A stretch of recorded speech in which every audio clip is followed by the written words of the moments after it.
મહેસાણા જિલ્લાના સતલાસણા પાસે આવેલા ધરોઈ ડેમ ખાતે આતંકવાદી ઘટના સંદર્ભે મોકડ્રીલ યોજાઈ હતી, જેમાં આતંકવાદી હુમલા દરમિયાન કઈ કઈ સાવચેતી રાખવી અને કેટલી સતર્કતા રાખવી તે અંગે જાણકારી આપવામાં આવી હતી।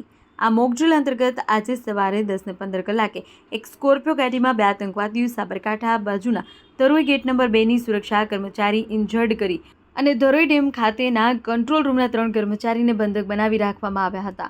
આ સ્થળે સ્થાનિક તંત્ર દ્વારા જિલ્લા ડિઝાસ્ટર કંટ્રોલ રૂમ અને સંબંધિત વિભાગોને આતંકવાદી ઘૂસ્યા હોવાની જાણ કરવામાં આવી।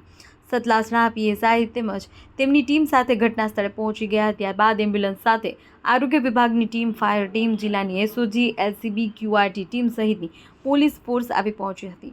આ ઉપરાંત સ્થાનિક તંત્ર દ્વારા આતંકવાદી ઘૂસ્યા હોવાની જાણ ચેતક કમાન્ડોને કરવામાં આવતા ચેતક કમાન્ડો ફોર્સ સાથે ઘટના સ્થળે પહોંચી ગયા હતા અને ચેતક કમાન્ડોના ડીવાયએસપી બીકે ગુંદાણી દ્વારા સ્થાનિક તંત્ર પાસેથી આતંકવાદીના લોકેશન તેમજ તેમની માંગણી અંગે જાણકારી મેળવી ઝીરો કેઝ્યુઆલિટી અભિગમ સાથે ઓપરેશન હાથ ધરવામાં આવ્યું।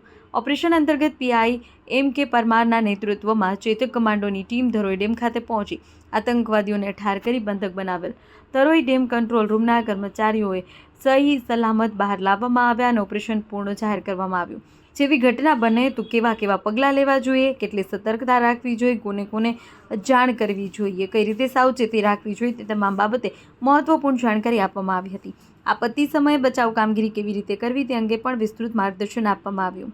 આ મોક ડ્રીલ સમયે DYSP Dineshsinh Chauhan, SOG police inspector N R. Vaghela, IB police inspector A K. Parmar, Satlasana મામલતદાર, સતલાસણા તાલુકા વિકાસ અધિકારી, ડિઝાસ્ટર કંટ્રોલ રૂમના ડીપીઓ, પીએસઆઈ પીએન રબારી સહિત સંબંધિત વિભાગના અધિકારી કર્મચારીઓ હાજર રહ્યા હતા।